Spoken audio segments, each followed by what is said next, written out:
Thank you. Professor Hassan, when talking about what could be done to help the developing countries, you mentioned taxation. I was wondering whether that's one important issue for, developing countries. I mean, maybe countries that are at mid-level income, yes, but I'm thinking, why don't we talk about some old ideas that didn't work? One is, and we've talked a lot about technology. What about transfer of technology, which is an idea that came up in the 70s, but not much has been done. WIPO has, all kinds of schemes and so on, but it has not worked. And in the context of climate change, actually, that's something that could be used to help developing countries. And second old idea that could be used is the idea of changing the international regime for foreign direct investment. And we're seeing issues with Argentina now. I think that's one area where we could have rules that are more favorable to developing countries and that promote their development. And third old idea that's not been really pursued is, in general, changing the rules of international trade and make them more conducive to development. WTO has been working on this, but nothing came out of it. So I'd like to have your views on how those old ideas could be pushed now and give more results. No.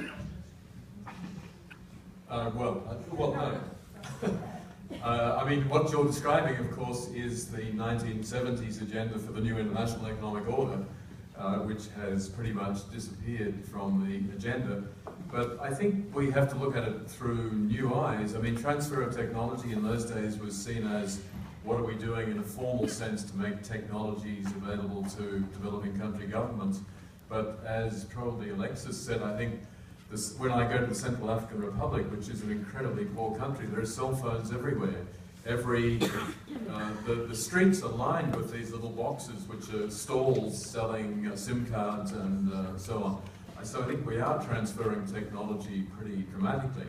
I think there are other examples that are much more worrying. Sorry to come back to Ebola again, I'm not obsessed, but the fact that we did nothing to try to develop a vaccine when it was only Africans who were dying, but now that there's a risk that we might also be affected, we're suddenly pulling all the stops out. That's the sort of thing that could have been done much earlier.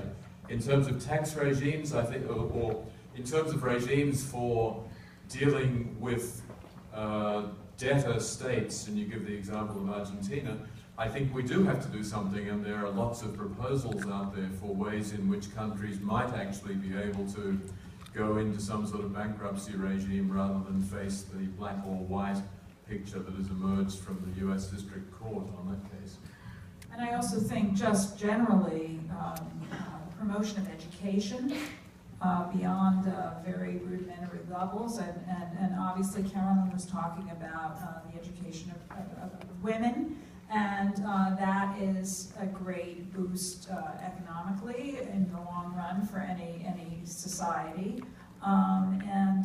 It was something that Hillary Clinton had at the forefront of her agenda as Secretary of State, but I think equally it applies to young men as well. And I think that's the biggest guarantor for the future prosperity of any society.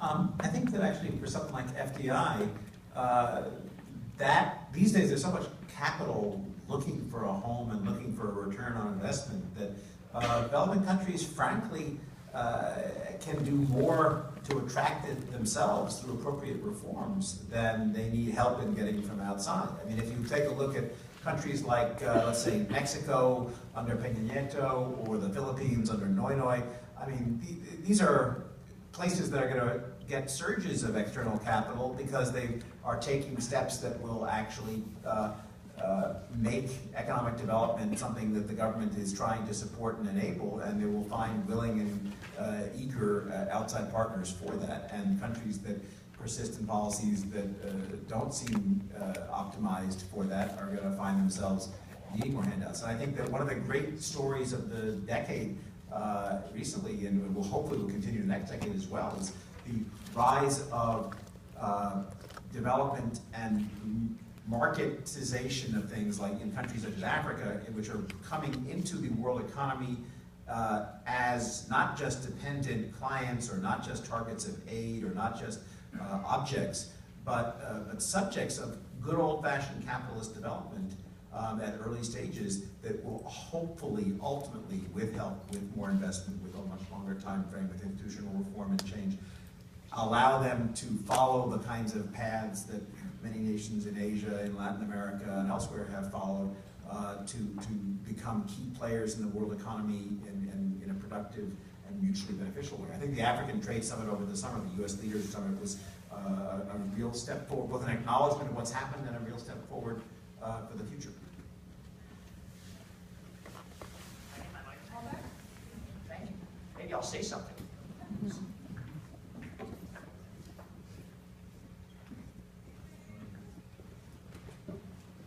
Have any questions?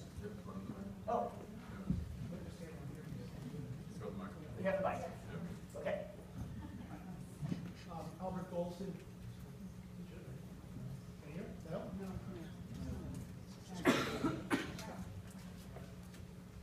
Shouldn't have given me back that microphone. Albert Golson. There's been a rise, of course, of the mega corporations that have, most of them have actually more, revenue than many countries' GDPs. And they have more and more influence over government decisions. So in 10 years, how do we know that policies are more governmental or more corporate policies? And how do we know that these policies are benefiting the community? Would like to take that on. Corporations, good or bad? Mega corporations, good or bad? I think one of the keys here is transparency. It goes, I don't want to change the conversation, it goes back though to what you mentioned, WikiLeaks and Snowden and so on. There are two very separate aspects of that whole saga. One is the process, which is the degree of secrecy on the part of the government, the degree to which we were not informed of the policies that were being pursued very vigorously. And the second issue is the separate one of privacy implications. But I think it's the same with corporations, that the big challenge now is to get a greater degree of transparency. And again, that's what the OECD is currently working on, trying to get country-by-country declarations of the financial interests of each country. So in other words, where is Apple? No, Apple, the famous Irish corporation, because that's where so much of its money is put through. We don't get any detailed accounting from them, therefore we can't regulate them, therefore we don't know what their deeper impact on policies is. So I don't think one needs to be counter or anti-corporations, but I do think there needs to be a regime which suddenly makes it more feasible for government, policymakers and the public to start calling them to account based on information about their activities, which we do not have at present. We have time for one more question. Please tell us who you are. Make it a really good one.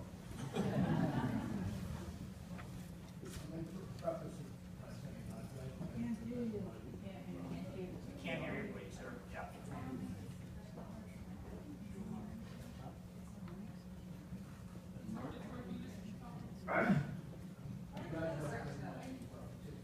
Wait, give the gentleman the microphone, please. Can you hear it now? Yes, that's good. Now we hear you. And so that means nothing really. The point that I want to bring up is the